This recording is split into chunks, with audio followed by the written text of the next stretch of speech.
Ladies and gentlemen, Richard composed the song you've just heard, titled Enough is Enough. Richard is a resident of the Shire, hails from Yakandanda, is 80 years of age, and is planning a musical career, so I'm sure alongside me you wish him a lot of success in the future.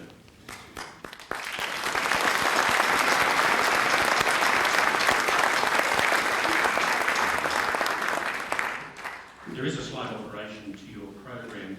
We've incorrectly printed Richard's surname as Smith, and it is actually Perso. So you may want to make that correction for future reference. And I'm sorry about that.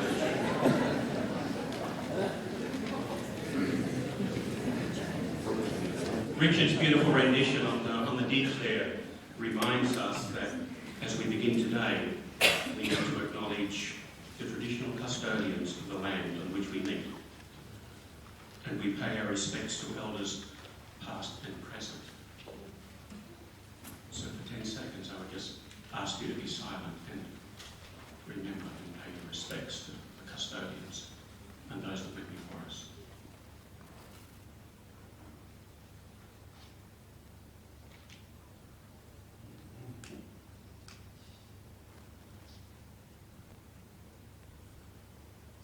So good morning everybody and welcome.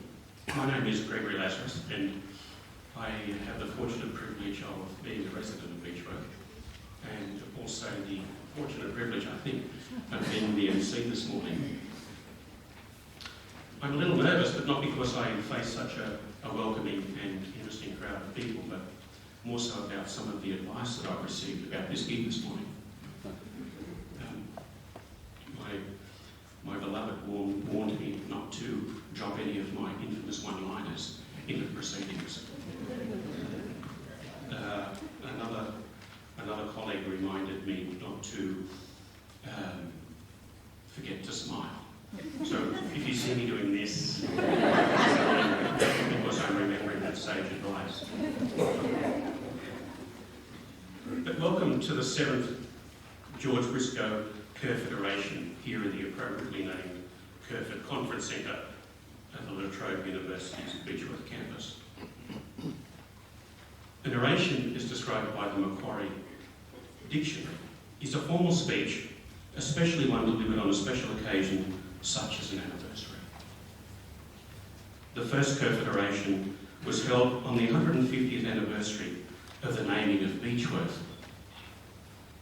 And on that occasion, the title of the oration was North East Victoria, Republican Movement, Myth or Reality.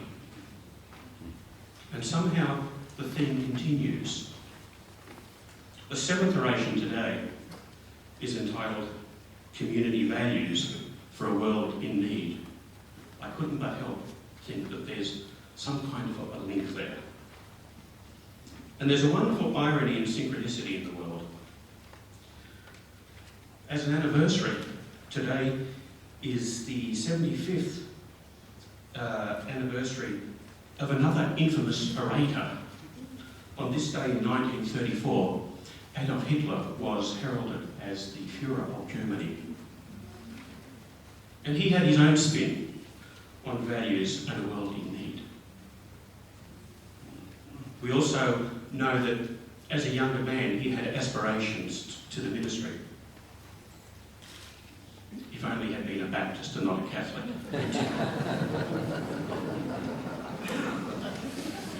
And so, Tim, today you followed a long line of saints and reprobates. So we warmly welcome you today. There are some other people who couldn't be here today, and we need to offer their apologies. Mr. Ken Jasper, MP, State Member for the Murray Valley. Mr. Peter Chalice, CEO of the WAW Credit Union. And Mr. Brian Miller, Director of La Trobe University here in Beechworth.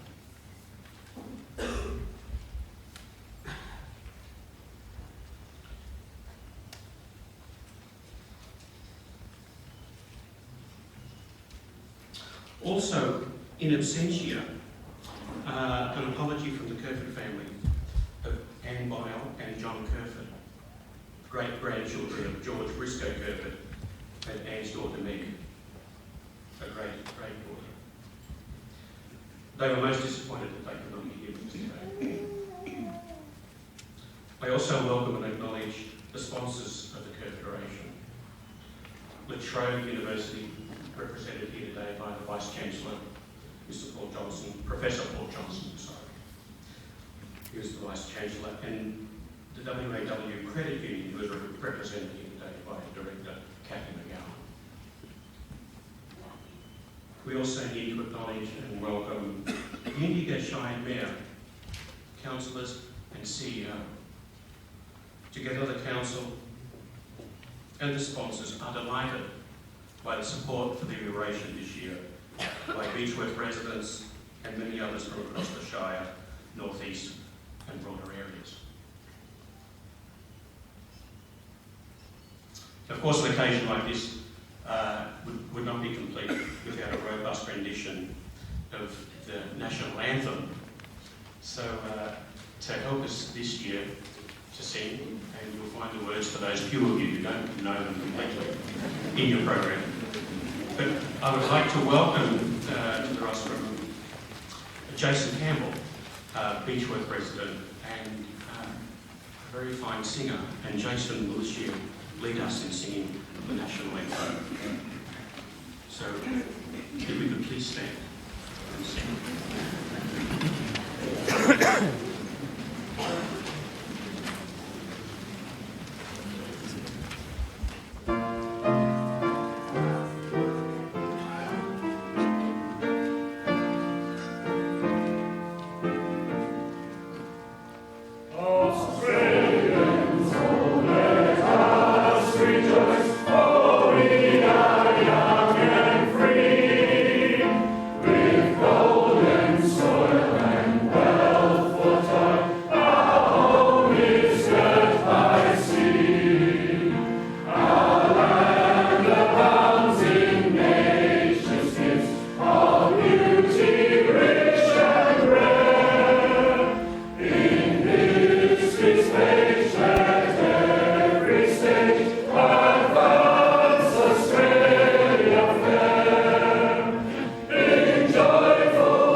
Thank you, Jason, and thank you to your accomplice, Alison. Thank you. Thank you.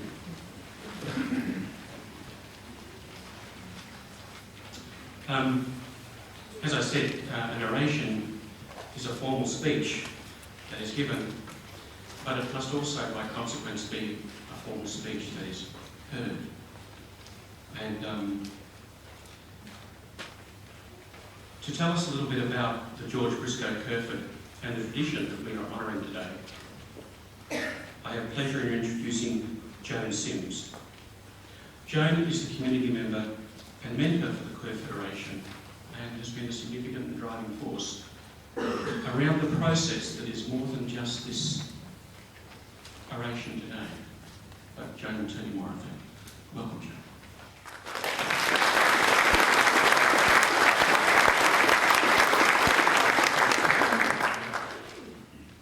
Thank you, Greg, Reverend Costello, Professor Johnson, and fellow residents. I came to Beechworth 10 years ago, and like many new residents, I went to the neighbourhood centre and enrolled in a class. My first class was with local historian Ian Hyman, and here I learned about two pioneering men, James Ingram and George Kerferd. Many people ask, what is it about Beechworth? Maybe one of the answers lies in the exemplars of their commitment to community by Ingram and Kerferd, a legacy for us today to learn from and to aspire to. George Briscoe Kerferd was born in Liverpool, England in 1831 and died at Sorrento in Melbourne in 1889. He was just 59 years of age. Upon arriving in Victoria in 1853, he tried his hand at mining in Bendigo before working in Melbourne, and then he moved to Betchworth in 1855 with his wife Anne. Kerferd was a public-minded man with a keen sense of community, and he laid the foundations for his political and legal careers in Betchworth. Kerferd was the 10th Premier of Victoria and a judge of the Supreme Court of Victoria. Anne Kerferd Bennell, a great-granddaughter, and MC Greg gave her apologies today, would love to have been here. Instead, Anne has kindly passed to me a few items from the family records. These items are chosen because they give insight to the personal values of George Briscoe Kerferd, the personal values he carried with him in his distinguished public life. The first piece I quote from was written by Faith Young, a granddaughter of George. Here we gain insight into his personal qualities and value. And I quote, "My sister Madeline, who lived in Melbourne as a child, would describe grandfather as a noble character, a devoted husband and father, quiet in manner, firm and just with his children, but never severe. She remembers seeing them crowded round him on occasions and said they all adored him. She formed the idea of a noble character from what Mother and others told her. Mother told me he was a great family man, doing all he could for Granny and taking an interest in everything she and the children did. Also helping relatives when necessary, was a lover of home and garden. He often told her how he looked forward to getting home after a day at the office.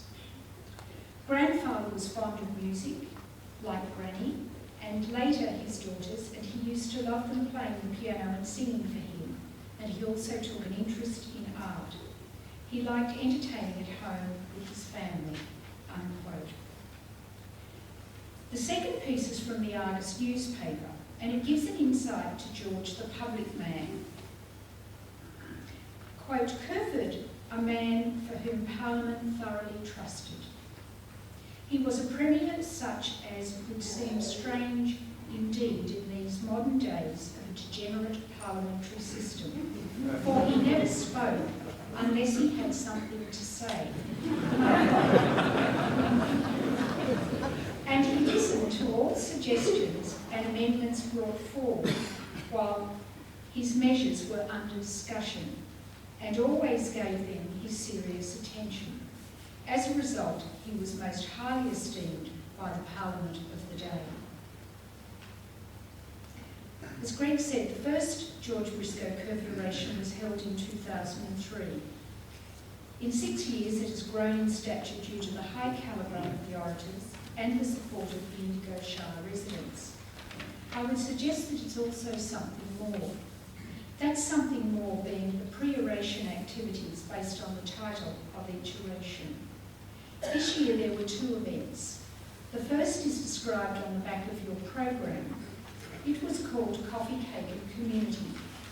It drew together Indigo residents to hear and talk about the needs of our community and to talk about how we as a community respond. A report has been written of the Coffee, Cake and Community discussions. It's now with each of the some 40 participants, and their amendments and additions will then complete the report, and it will be with the Shire's Sustainable Communities Department and the Beechworth Neighbourhood Centre and the Beechworth Health Service for action and implementation. The second is an art exhibition where the shops in Beechworth form a street art gallery. The 24 regional artists have created works based on the title of today's oration. Our thanks go to Pam McGuinness, who initiated and curated the exhibition.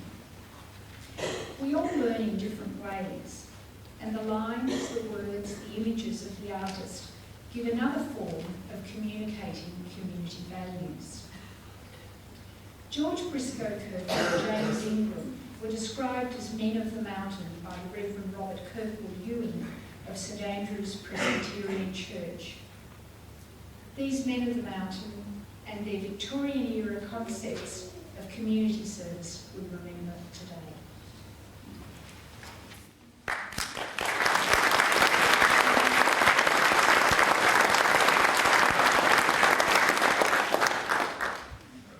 Thank you, Joan, for reminding us about why we're here today.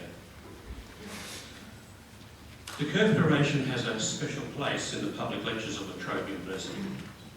So I would now, without any further ado, ask Professor Paul Johnson, Vice-Chancellor of La Trobe University, to explain the lecture series. And Professor Johnson, would you then please introduce 2009 Kerferd Orator, Reverend Costello. Thank you, Paul.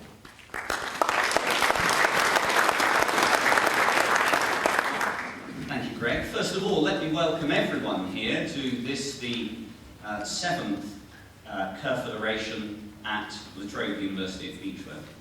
This is one of a number of public lectures that the university supports and sponsors across Victoria, from in all our campuses, from Mildura up in the northwest, and including Wodonga, Shepparton, Bendigo, and of course our Melbourne campuses. When La Trobe University was established in 1967, it was set up to make education, knowledge and opportunity available for the people of Victoria, for everyone in Victoria. And it was set up with that purpose because education was seen back in the 1960s and is still seen today as being the most powerful force for change in our society. Education creates opportunity where opportunity hasn't existed before. Education raises aspirations. Education is a force for reason, a force for good. And at La Trobe University, we are committed to creating educational opportunities for people throughout Victoria. And indeed, we will be working very closely with the federal government that's now set a challenge for all educational institutions to increase participation, to raise aspirations, to get more people into university, to create a skilled workforce, a practical reason, but an educated people who will be a people full of commitment and compassion.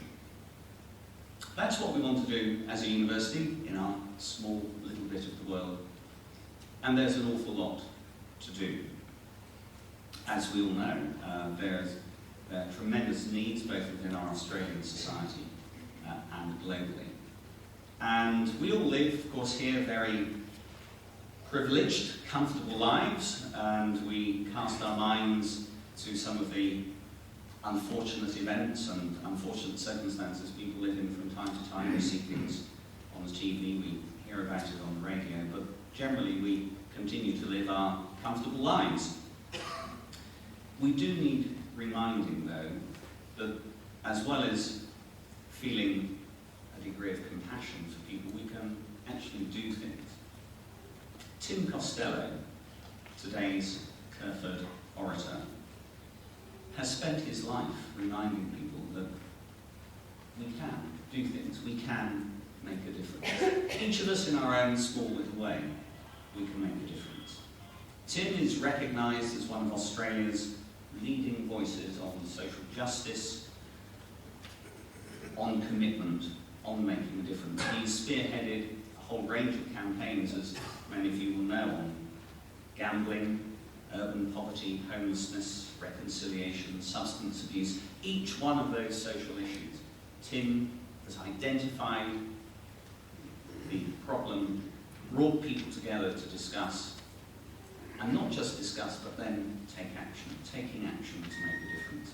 And of course, since February 2004, as Chief Executive of World Vision Australia, Tim has been instrumental in ensuring that the issues surrounding global poverty, global need, global want are placed on the national agenda. His passion for alleviating the suffering of the poor in the developing world, that passion has been fundamental in affecting everyone in Australia, perhaps most directly after the dreadful Boxing Day tsunami in 2004. World Vision Australia raised more than $100 million for tsunami relief. Tim's played a key role in the Making Poverty History campaign, and in April 2008 he chaired the Strengthening Communities Supporting Families and Social Inclusion Committee of the 2020 Summit in Canberra. Prior to joining World Vision, he served as Minister of the Collins Street Baptist Church in Melbourne, as Executive Director of Urban Seed, a Christian not-for-profit outreach service for the urban poor, and he was also National President of the Baptist Union of Australia. He has been named Victorian of the Year. He's Officer of the Order of Australia. Last year he received the Australian Prize for Peace. Tim is an agent for change, an agent for action, an agent for compassion. And today he's going to be talking to us about community values for a world in need. Ladies and gentlemen, Tim Costello.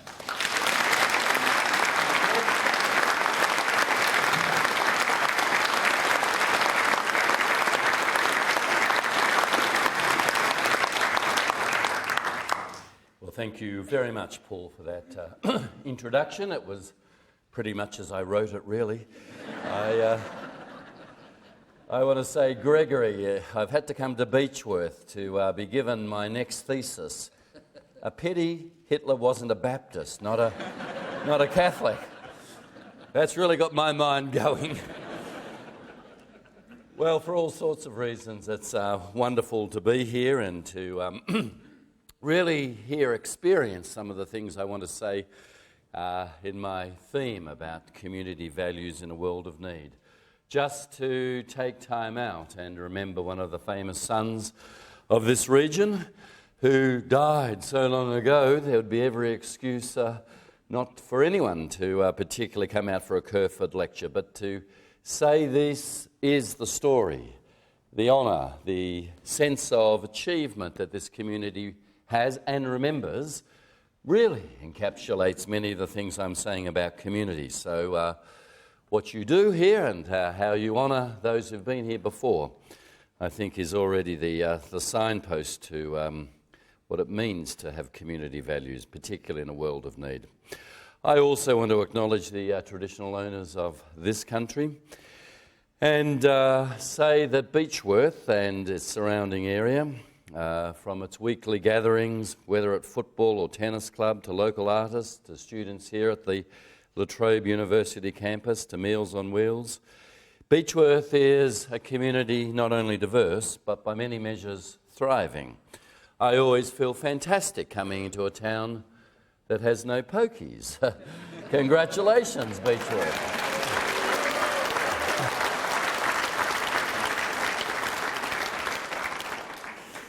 So to be able to have a sense of solid ground and the feet you've planted on that solid ground and occupy, I think is really, really important. And you've got so much really to show to others.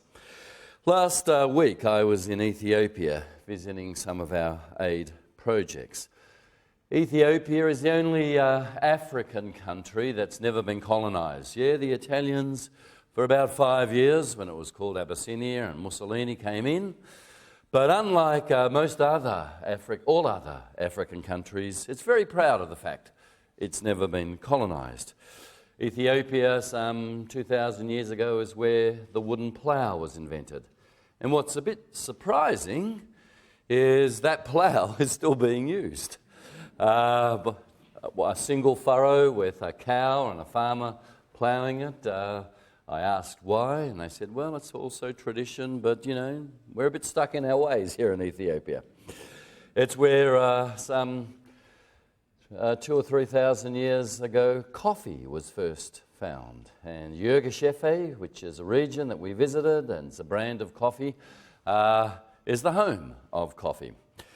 Well, I was there with two World Vision ambassadors, Hugh Jackman and Deb Lee Finesse, filming them talking about coffee and fair trade and community that needs to survive really the 1,000+ years of its traditions in Ethiopia.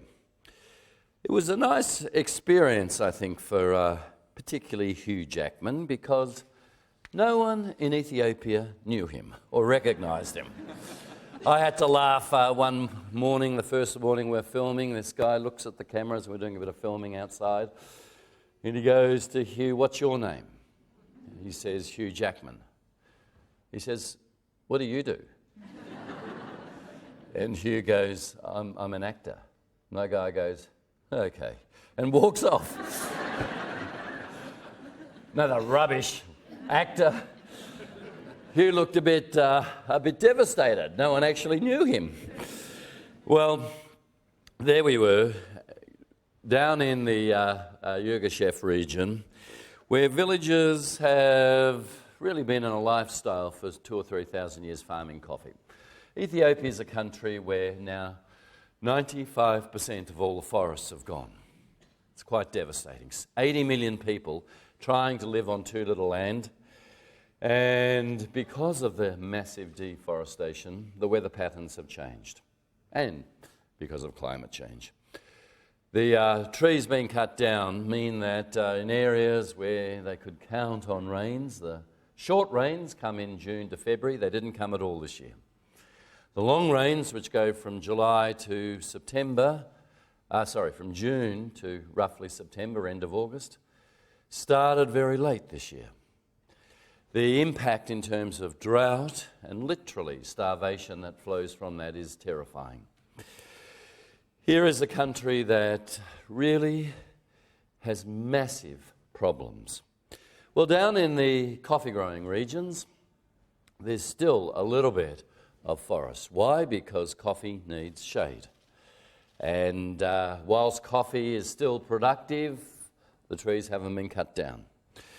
One of the reasons the trees have been cut down is very simple. The mud-walled, windowless houses, mud floors that the family just sleep on, thatch roofs, depend on wood for their fires, for their light at night. You literally see smoke coming out of thatch roofs because of the wood fires. When we went into some of these huts, Hugh and Deb and I and others, we actually had tears within 10 minutes and came out coughing and spluttering. The respiratory diseases that infect kids and families are terrible. Well, one of the projects we filmed with Hugh was a project of a methane digester that had been provided by World Vision to a coffee farmer called Dukali.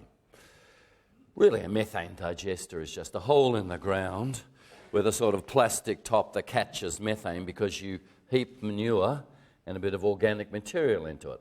And the methane capture just literally goes in a really simple pipe into the mud brick hut.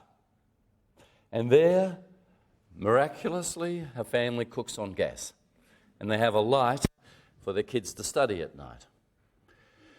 Well, we filmed 2.5 hours, Hugh shoveling manure in his Gucci boots, working up such a sweat. I said, "Come on, we've got to do the shower scene from Australia now." Working with a farmer called Dukali, and here they don't have a word in common. Dukali has no idea who Hugh Jackman is. And through a translator telling us the difference this has made to their family. He's now an energy provider. He's agreed this isn't just a handout, but a hand up, because the first calf that's born to the cow that provides the manure will be given back to the village, and methane digesters and calves will actually expand through the village. So it isn't just charity, he's paying with a calf for now this new technology. It means they're not going and cutting down the forest. It means their kids aren't getting respiratory diseases and are getting a better opportunity in terms of education. A whole range of knock-on effects, not least being that one of the greenhouse gases, when you capture the methane, isn't being released into the atmosphere. And it means, particularly with this program that Hugh's filmed and will be on TV later in the year, we can educate Australians who love their coffee about fair trade coffee. These farmers desperately need, they're part of the fair trade cooperative, desperately need consumers to say, rather than middlemen making obscene profits and very little going back to the coffee farmer, they get paid 50 cents for 75 kilos of coffee beans. 1 kilo, by the way, 1 kilo is about 75 cups. 50 cents, and here is someone making huge profits. Hugh on camera says, I am taking a vow only to drink fair trade coffee, and tell a lot of his humble unknown mates like John Travolta and Tom Cruise and others to do the same. Really passionately saying, I always believe that if you worked hard, you got ahead. I've seen Dukali and I've seen these farmers working hard and they're going backwards. They're not getting ahead. And there is something that we, if the consumer is king in our choice of coffee, can actually do to help these coffee farmers and Ethiopian farmers' poverty. But I tell this story for another reason, apart from practical and local solutions.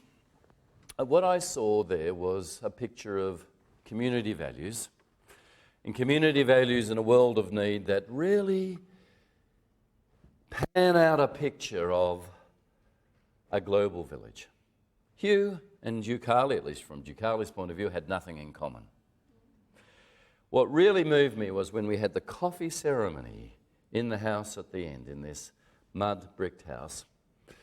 These two guys from totally different worlds have bonded. They've bonded because they have worked hard together. I don't think Hugh had any idea how hard he was going to have to work. And you know the old saying, you don't learn from just listening or being taught. You learn from doing. Working alongside, actually for Hugh, was saying, this is incredibly hard work. And these people don't get a fair price for their hard work. What really moved me was in the coffee ceremony afterwards, these two guys had bonded so much. Dukali was holding Hugh's hand and sitting on his lap. Still with no idea who he was. Now, there's not a lot of women I know who would love that opportunity, but here was a picture, I thought, of a global village. It was a picture of saying community values, empathise, place ourselves in the situation of others, do things with them, to understand their world. We all live in our own bubbles. Part of the difficulty of my work, going from Zimbabwe to Darfur to the Congo, where 4 million people have died, in what really was an African world war that passed unnoticed. 4 million people dying in Congo. The Congo, the greatest humanitarian disaster on earth, and most of us don't know about it. Going to places like the tsunami of Banda Aceh in Sri Lanka, and coming back to Australia with an urgency to say what I've seen and what we can do, and forgetting that we all live in our own bubbles. And people politely listening to my passion because I've seen what I've seen. And then their eyes glazing over after a little while and them going, how did we go in the cricket last night? Now, I don't blame anyone for that. We all live in our own little bubbles. That's our reality. We forget. It's very hard to get out of those bubbles. However, the challenges facing the globe now require us to get out and to actually say, what are the community values for a global village? They require us to do that because helping Dukali by buying fair trade coffee and supporting projects through World Vision, which is charitable, and the right motives, is no longer just about charity. In a global village, curiously, this has also become aligned with self-interest. If Ethiopia's forests all disappear, the lungs of Ethiopia. And Congo's forests, which are under threat, disappear. If they disappear in Indonesia, we are impacted. No longer is it just poor them and their poverty. Certainly our future, our children and grandchildren's future is impacted. This is what a global village is about. It's saying we now live in a waterbed. You press down here and it comes up here. The impact of climate change doesn't allow us just to pull up the drawbridge and say we're okay. We are already being impacted. Now our World Vision field, we're in over 60 countries, tell us over and over again, we're not scientists, we can't prove this is human contribution that's made the change of weather patterns, but we know the weather patterns have changed. The monsoons failed. Where we got 2 crops, we're getting 1 crop a year. For 1,000 years we've farmed in this area and we can't farm anymore. We are seeing and hearing the same stories over and over again. Which is why this is a theme of community values in a world of need, in a global village, saying we're all in this together. We actually have to find the values that express our interdependence and see it's also in our self-interest. As Paul Keating liked to say, in a 2-horse race, always back the horse called self-interest, because at least you know it's trying. Well, this theme of community values in a world in need is no longer just about more charity and more compassion. We sure could do with more of that. It's also about and seeing our future is aligned with how we discover these global values, these community values. Well, coming back to the era of George Kerferd and the story of Victoria in the 1800s.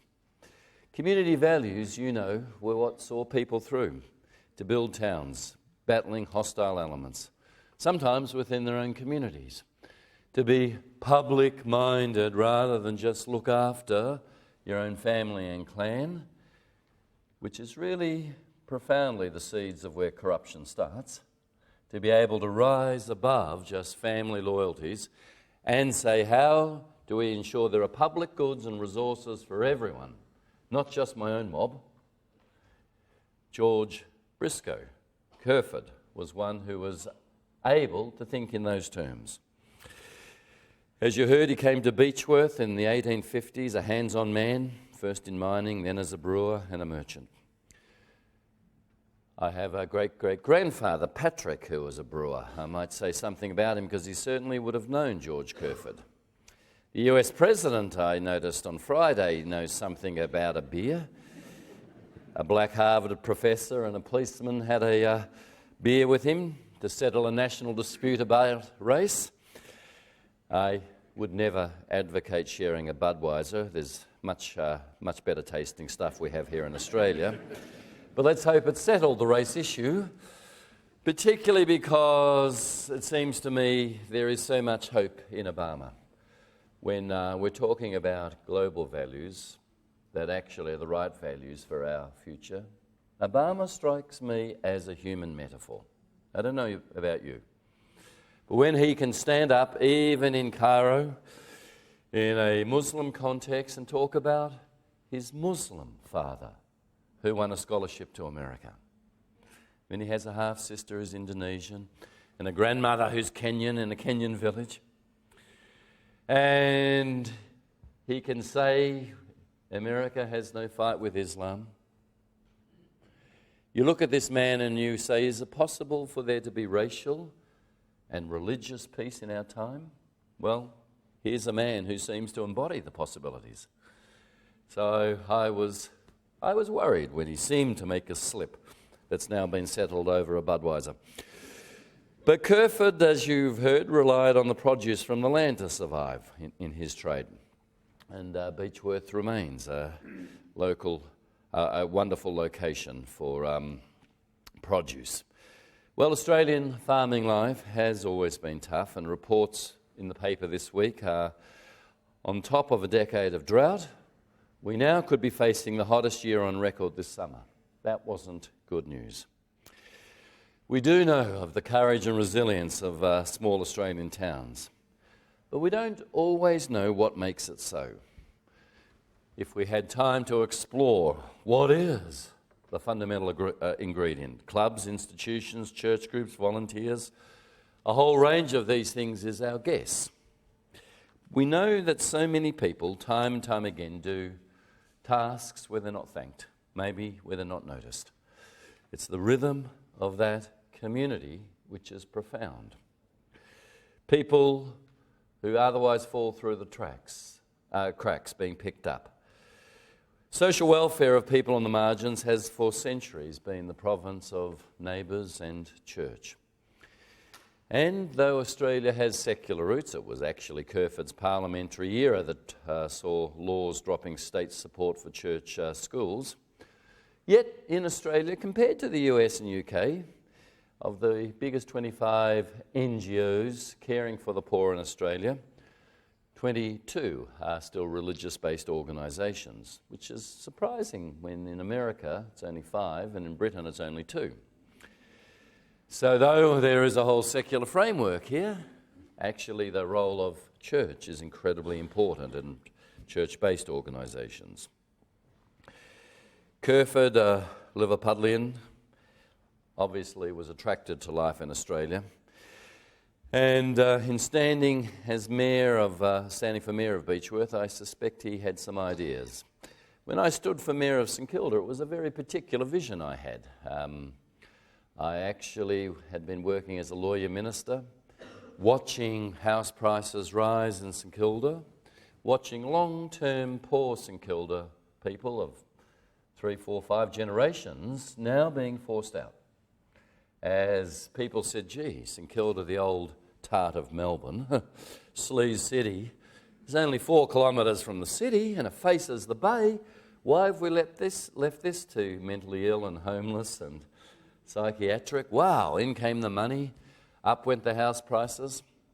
I actually remember reading my Bible, the prophet Isaiah, who said, "They shall build houses and live in them. No longer shall they build houses and others live in them. They shall plant vineyards and drink of the fruit of their own vine. No longer shall others drink of the vineyard."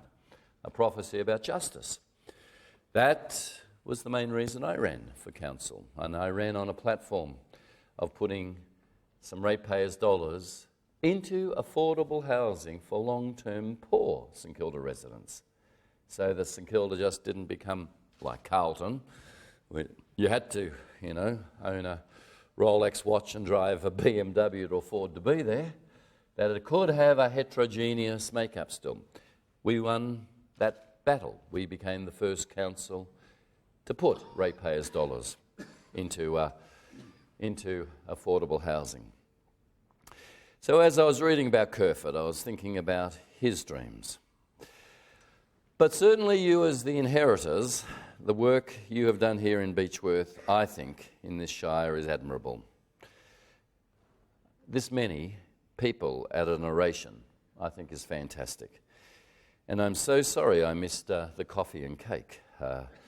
Having studied in the German-speaking part of Switzerland, coffee and cake became a fundamental part of our tradition. I was reminded this week, I was with some of my Swiss friends, and the wife said, "Yeah, I'm so glad about the opportunities for my children and grandchildren here in Australia. In Switzerland, it was Kinder, Küchen and Kirche. Children, kitchen and church. That was the domain for women. At least there is a few more options." Well, whether we look back to those rigid days or are thankful for the freedoms we have, there are still challenges. Why high suicide rates among young men in rural areas? Why in all areas young women suffering such debilitating anxiety? And a very powerful piece into this week's Age about the pressures on young women. And questions that I struggle with. What does it mean to have a community which takes seriously poverty, but also takes seriously meaning, where people matter, where there is time for conversation. I remember sitting with a young guy in the gutter, literally outside Collins Street, running Urban Seed. He had been convinced to go into drug detoxification that we'd set up when I was running Urban Seed. And he said, my parents will be really pleased that I'm going to go into detox and go straight. And then he said something that shocked me. He said, but I don't want to end up like my parents. I thought, oh, I'm probably going to hear a sad story of dysfunction here. I asked him why he didn't want to be like his parents. He said, well, my parents are incredibly successful professionals. Both have their own businesses. Both have made a lot of money. And they're really, really esteemed in their field. I said, and you don't want to end up like them? He said, no. He said, I know when I go into detox and I'm clean, I can't go back to the street. Yet they were the people I hung out with, laughed with, talked footy with. Even if we're scoring, I had somewhere to belong. I can't go back there. And then I think of my parents. He said they have to have a diary to make a dinner date to see their friends. Nobody rings up. Nobody drops by. My parents are really lonely. And I think I understood what he was on about. He was saying, where is community? Where am I going to belong? Is there going to be anyone for me? Poverty isn't just poverty materially. It's poverty relationally. Do we matter to others? Is there time for conversation and for sharing and recognition? Well, I mentioned my grandfather. When George Briscoe Kerferd went into study, began his study of law and entered Parliament, representing the seat of Ovens in 1864, he would have entered the same Parliament as my great-great-grandfather, Patrick Costello. Patrick was born in Leitrim a few years before George Kerferd, Leitrim Island. He came out and ran pubs. He got elected to the same Parliament as George Briscoe Kerferd, but unlike the illustrious career Kerferd had, my grandfather got expelled from Parliament after 3 months. Why? Because he'd rigged the election.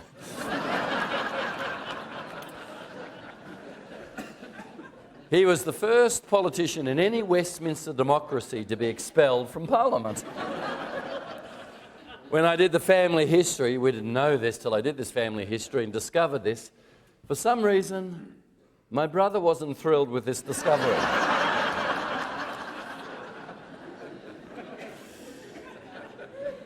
Patrick was tried by Sir Edmund Barry and sentenced to 12 months. He only served 3 months because Patrick threatened to sing about all the others who also rigged their elections. So I guess we're taking it as a matter of faith that Kerferd was absolutely untainted, but obviously there are others in that Parliament who weren't.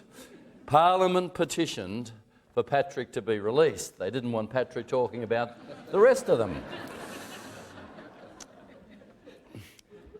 Well, when you think about early day politics and the fact that pubs were the voting booths, which is how Patrick got elected, he controlled a whole lot of the pubs, you do start to see that being of a mind to say we've got to rise above corruption. We have to start to implement good governance is incredibly important. It's one of the reasons that I have spoken about pokies, not simply because of its corrupting effect and fragmenting effect on families and communities, but when state governments and state treasuries are the biggest recipients of this revenue, in my view, it is profoundly compromising. It is very hard to say, well, the Premier had a private conversation with James Packer. He assures us nothing was said, and yet later, Crown got permits to increase by almost half its size again. Those sorts of dealings, it seems to me, require community values to say human nature for all of us can be potentially compromised. Checks and balances are incredibly important. In this community, hit by the firestorms of recent days, and I think you've 3 times literally been hit by fires, the incredible importance of community, of standing together, shoulder to shoulder, of knowing what it is to share your common frailty and human fragility, I think, really deepens community values. One of the articles in this morning's Sunday Age, again, is, does wealth bring happiness? There's a whole lot of articles coming out about this. I love the story of Rockefeller, J.D. Rockefeller, already fabulously rich, not seeing much of his wife and kids, stopped with a journalist whose question literally stopped him, saying, "Mr. Rockefeller, how much money does it take to make a man happy?" Rockefeller is thrown by this question, pauses for a moment and then says, "Just a little more." The restlessness of never having had enough. I was asked, as I spoke to 200 NAB senior bankers this week, a question that I thought was a pretty good question. He said, is there a view in the community, looking to me as a community leader, about how much profit for NAB is enough? 3 billion posted last year. Often posted, and NAB people will admit this, the bank wins when you lose. That's how it works. When you can't manage your credit card, the bank wins. It wins off your inability to manage. It's why at least the NAB abolishing the $30 penalty rate this week was actually good. But it's a great question. We've had really a modern morality tale played out in New York with this question recently. Bernie Madoff pleaded guilty to 11 counts of fraud. He ran a Ponzi scheme from his New York office.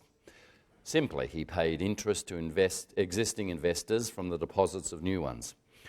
He'd taken in something like $100 billion since he began his private investment business in the late 1980s. Investigators have recovered less than $2 billion. So, $100 billion to $2 billion, nice work. He said, "I knew what I was doing was wrong, indeed criminal," he told the judge. "When I began the Ponzi scheme, I believed it would end shortly and I would be able to extricate myself and my clients." It sounds like the confession of a drug addict, doesn't it?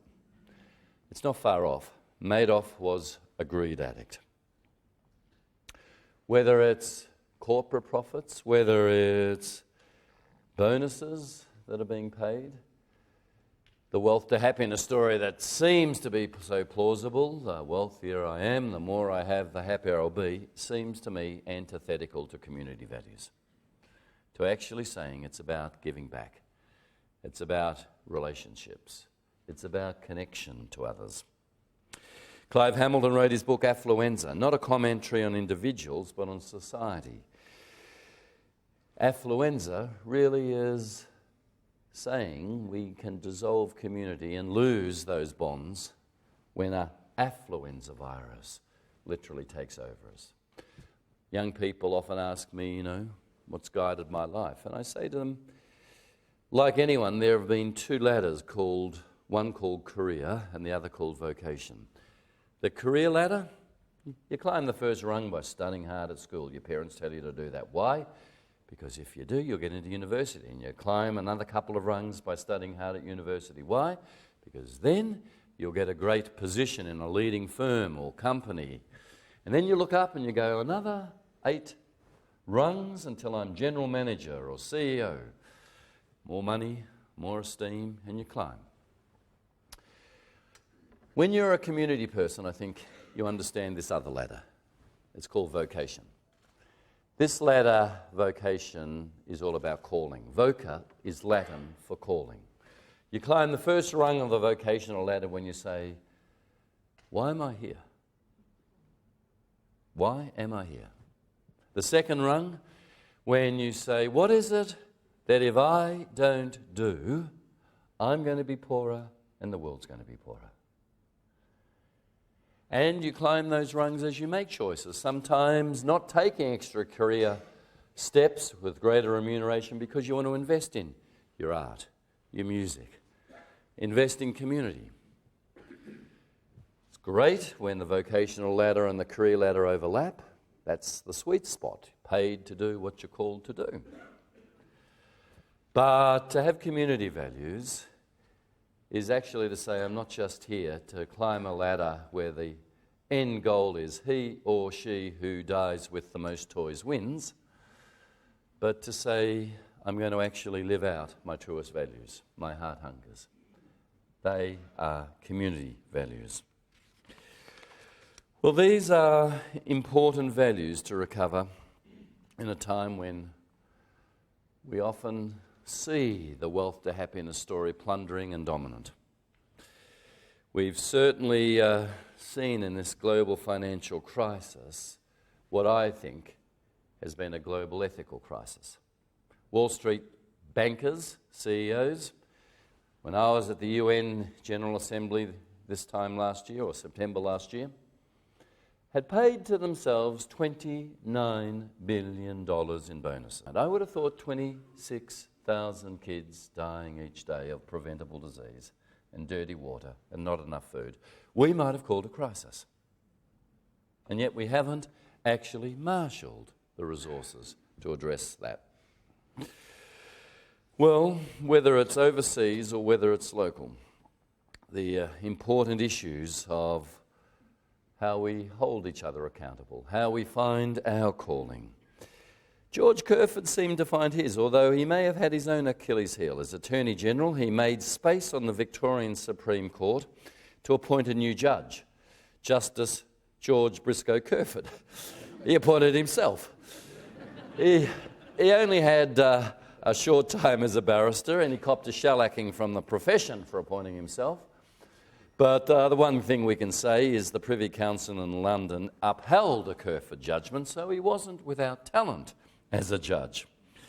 When I studied law at Monash in the 1970s, it's funny how you look at long-haired kids at desks around you. There down the next desk was an intense student with a black beard who was often in your face arguing the point. His name was John Fane. Another desk where often he wasn't there because he'd gone off surfing, wonderful long brown, blonde hair. Of course, John Thwaites, whose family, some of his family's here. Another kid with long blonde hair, a year behind me, a few desks down, called Peter Costello, and his best mate, Michael Kroger. And you actually look back and you go, okay, we've now got our chance. We've, on radio and in Parliament and doing the things we're doing. How well have we done? I think on a lot of issues, we've done okay. I think when it comes to some of the big issues, like climate change, we haven't stepped up. I keep raising this because climate change has morphed with poverty as the same issue. It's threatening to undo 50 years of development work. From our Pacific islands to, as I told you, in Ethiopia to Burma. I was one of the few expats that got into Burma when that cyclone Nargis claimed 150,000 lives. What amazed me was every Burmese person I spoke to said, "We can't believe this." I said, "You don't have cyclones?" We said, "Well, yeah, there are cyclones in the region, but they always miss us and hit Bangladesh." A cyclone that went 25 kilometres in has never happened before in their history. They said something is changing. In World Vision work, when World Vision was founded in 1950, there were 50 natural disasters in our region. In 2006, 250 natural disasters. Well, to finish this off, it's why coming back to Hugh Jackman, vowing only to drink fair trade coffee. His wife, Deb Lee, who has an amazing passion for children who are homeless, traffic kids, and supporting them in this World Vision literature about our traffic children program and child rescue program at the door. To actually say, how do we stop traffic children from working in cocoa plantations, in Ghana and Ivory Coast, where I was last year, 12,000 trafficked kids on the cocoa plantations. 70% of our cocoa for chocolate comes from there. Why traffic kids? So we get to eat cheaper chocolate. That's the reason.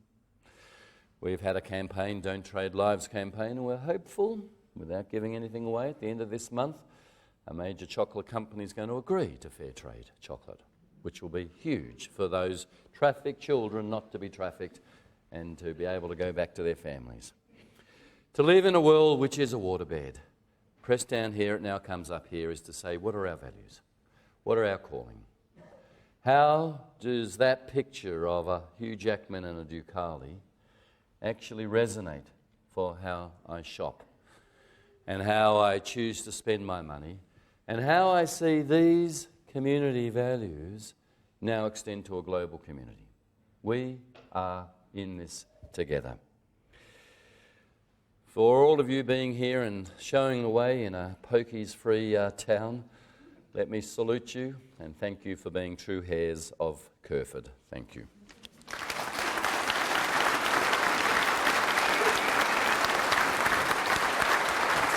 Oh, questions? Yeah, questions. Yeah. Okay, thanks.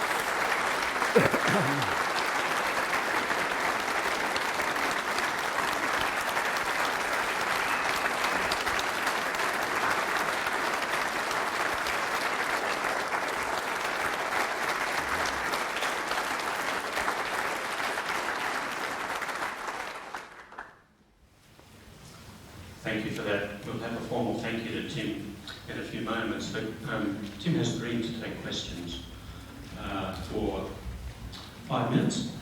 So there are a few microphones floating around. Jenny, Eric, that's one. There's another one down the back somewhere, I think. Maybe not. So we'd ask you to keep your questions concise and political statements even concise. First question, please. Gentleman over here, Frank. What are trafficked children?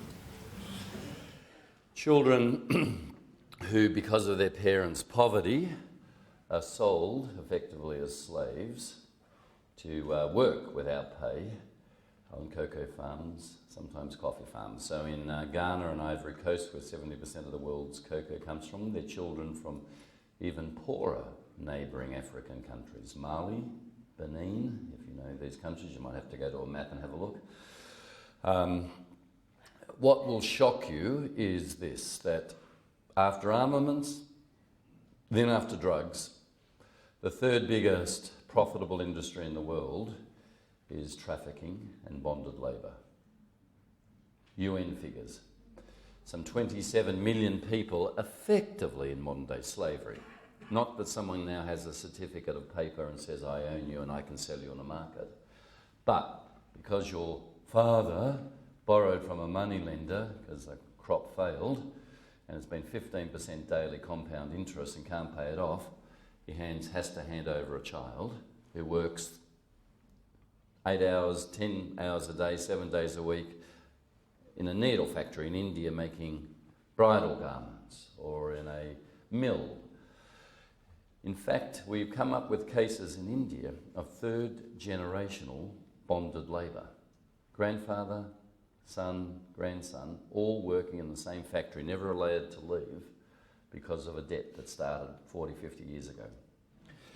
So an armament, a gun you buy, you shoot, do whatever you do with it. A drug you consume. Why human labour is so profitable is that every day that person's working for you for free, they're adding value, adding profit. In India alone, there are 12 million people in bonded labour. Then I've been talking about chocolate and coffee also. So that's what trafficking is.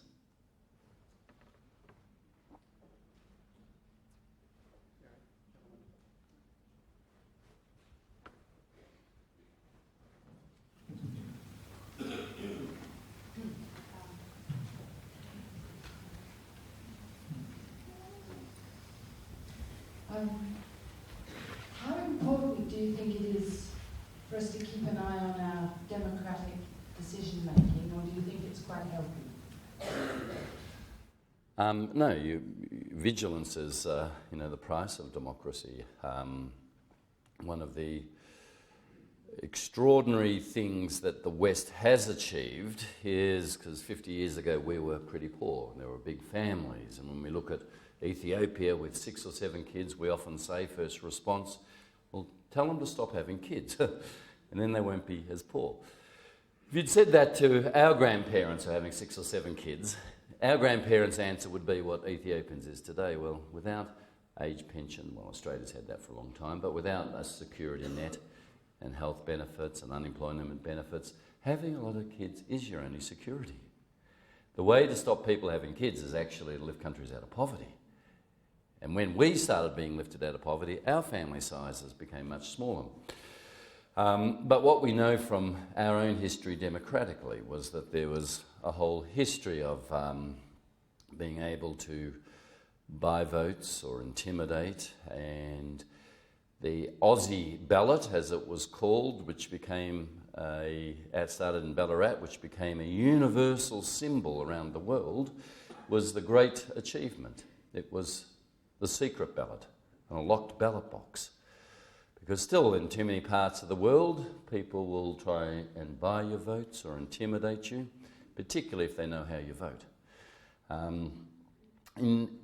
In terms of Victoria, I strongly support an independent crime body. I don't think just beefing up the OPI and the Ombudsman's powers is sufficient. There is an insufficient watch, in my view, on politicians in Victoria. And even though Anna Bligh is copying it from Tony Fitzgerald about the corrupt state creeping back in, Queensland has an independent crimes commission that has looked at corrupt police, and then we go, isn't it terrible, look what came out. I don't think here in Victoria, and this is my view, there is any reason why we shouldn't have an equivalent to the Queensland and other jurisdictions' crime commissions. I think that's an area of accountability. We're simply saying, oh, well, it's over to the Attorney General, Ombudsman and OPI that is good enough. So I think we've got to maintain vigilance in both justice and in our voting systems. Just one more question. Do we have time for today? Can you hear me? Yeah. My name's Angela. I work with environmental leadership organisations locally across Australia, and very much with young people who there are a few here today. Thank you. It's been very inspirational listening to you. My question is about the re-entry back into the community bubble. When we're working in a time where the feelings of urgency and need are so huge, how do we come back into community? How do you come back into your own community without bringing the burden of your own senses of need and urgency, and then pushing others away and scaring them off? It's a great question.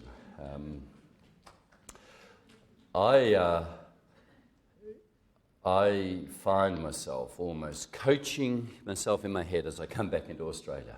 Now, calm down, Tim. Take your medication.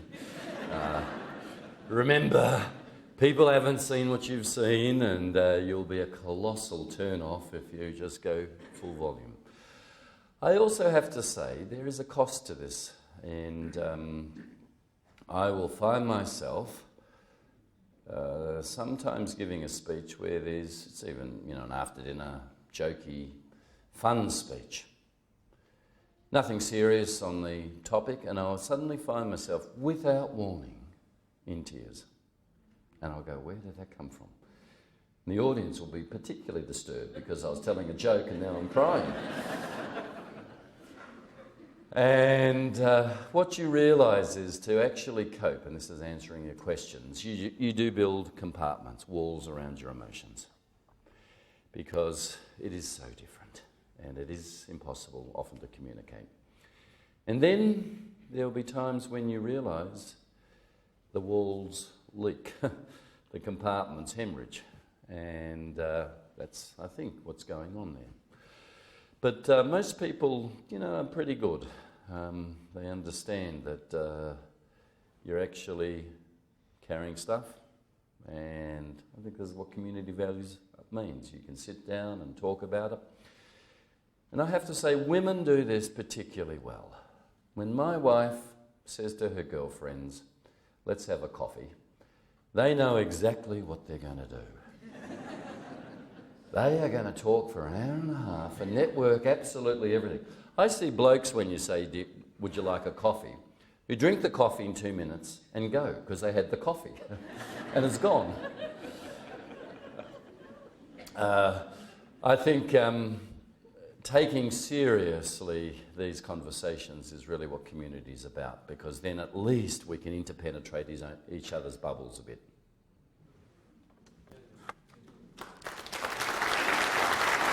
Sit down. Yeah, sit down. Thanks.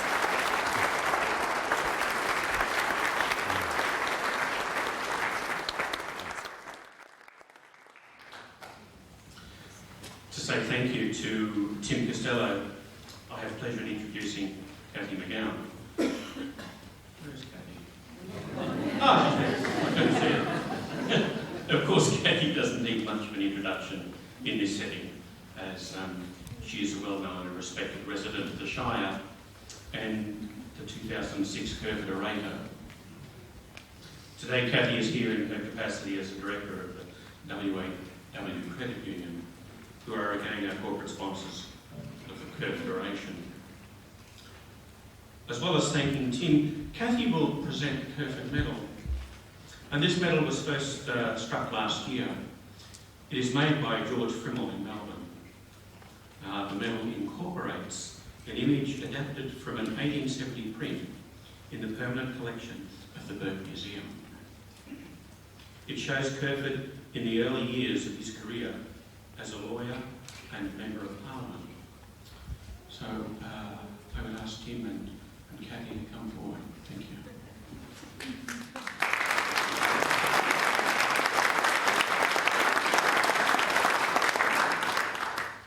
Well, informally thanking on behalf of all of us gathered, I'm really delighted to be actually the director of WAW Credit Union, because we're a community bank, and I'd like to think we are practicing some of the things that we were talking about and supporting the community to do what it needs to do. So, and being a sponsor of today, I'm really pleased that it gives us a chance to bring people together, to hear, to be inspired, and almost to dream about what we might be able to do to make our bit of the bubble, our bit of the world better. So thank you very much, really. I don't want to say anything more than that, because I think it will take away from the really strong message you've given us. And the emotion I feel in my heart about, particularly that last statistic about the trafficking, because we know we're not immune to that either. So I've got two symbols to give you, to thank you on behalf of us. One is a cheque from the Kerferd people to say thank you, and we hope that, we know that will go to a good place. And to the second is this Kerferd medal, which is struck. You probably don't need any more medals. I think it's a symbolism in Australia that we like to acknowledge people for what they do. So it's our symbol of thanking you very much. We hope you put it in a place where you can see it often and remember us. And I think it's our thank you for being our hero, to being our advocate, to being up front and doing the work you do. So on behalf of all of us, thank you very much.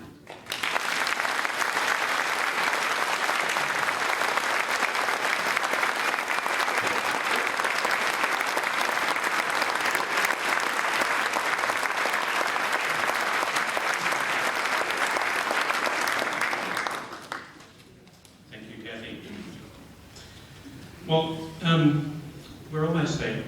Today marks the delivery of the 7th Kerferd Oration. And the orators over the past few years have been, in 2003, the Honourable John Harper Phillips, AC. 2004, Miss Barbara Holbrower, OAM. 2005, Professor Henry Modaki, AO. 2006, Miss Kathy McGowan, AO. 2007, the Honourable John Thwaites, MP. 2008, Professor Tim Flannery, thoroughly good fellow. 2009, Reverend Tim Costello, AO.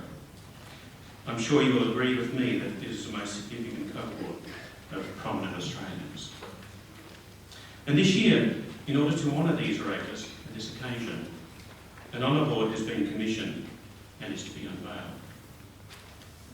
So I would like to invite Councillor Peter Graham, the Mayor of Indigo Shire, and Professor Paul Johnson to unveil the honour board.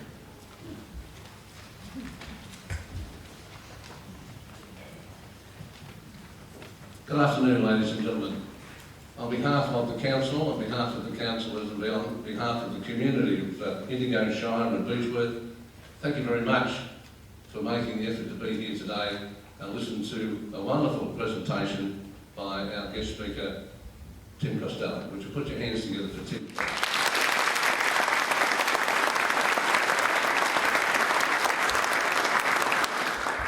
I do have to remind Mr Costello that not only is Beechworth baby free, the entire Shire is baby free.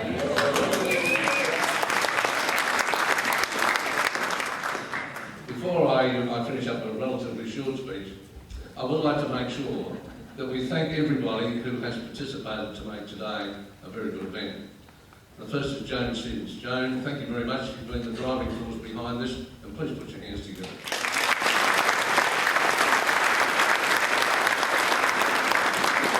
Certainly Professor Johnson, with the support of Eric today, have represented La Trobe, and they have been on board right from the very start from this very first presentation, and they deserve a warm thank you.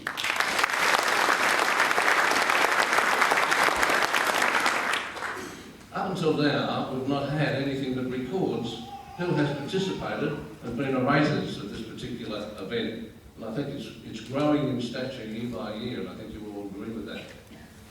So the committee decided, rightly or wrongly, that we needed to have a display which indicated who and when they had participated as the orator of the George Briscoe Kerferd Oration. And that we have about to unveil with Professor Paul Johnson and myself. But a couple of things I think you should know about it, because it is a local effort.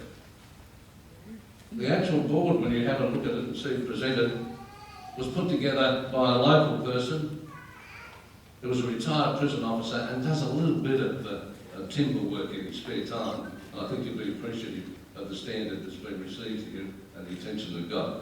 Would you please congratulate Joe Chamberlain?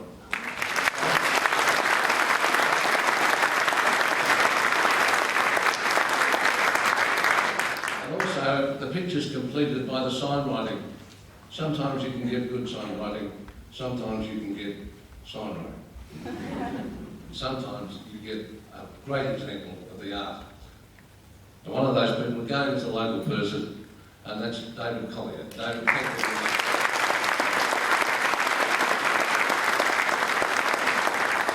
One other person that needs thanks. This person has been part of the oration right from the very, very start, and was right there in the basic years of determining how were we going to celebrate the 150th anniversary of the naming of Beechworth. What significant event could be put together that would bring the local community together at a point of time on an annual basis? This person is not going to be involved in the same capacity in the future. This person has done a heck of an amount of work, administration, making sure that the records are maintained so that this thing can go on with a mind of its own, whoever takes this person's place. This person is somebody that works for the Shire, but unfortunately will be leaving the Shire of her own volition, I might add, in September of this year. I wonder if you put your hands together, please, for Di Thomas.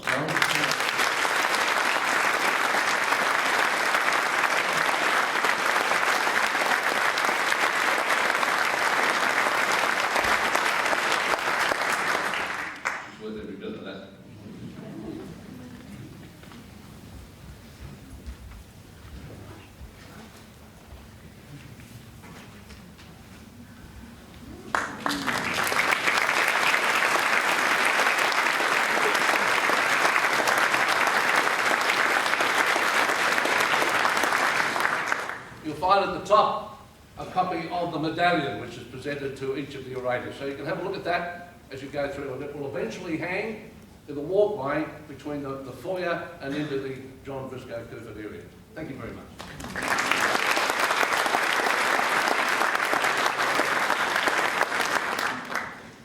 Thank you, Peter. Thank you, Bob. Well, that just about concludes it. We meet here again next year for the 8th Kerferd Oration. Planning is well underway for the 2010 and 2011 orations. Invitations have been issued, but we're not in a position yet where we can make any announcements in that regard, but stay tuned. And to finish today, we'd like to celebrate with the Children's Singers, led by Pam MacDonald and accompanied by Alison Davey. And they're going to sing 2 songs, and they've been especially chosen for this occasion. One song is A Light Will Be There, and the other song is Brotherhood. So we're just going to take a moment to set up, and the children's singers will sing us out.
That was truly wonderful.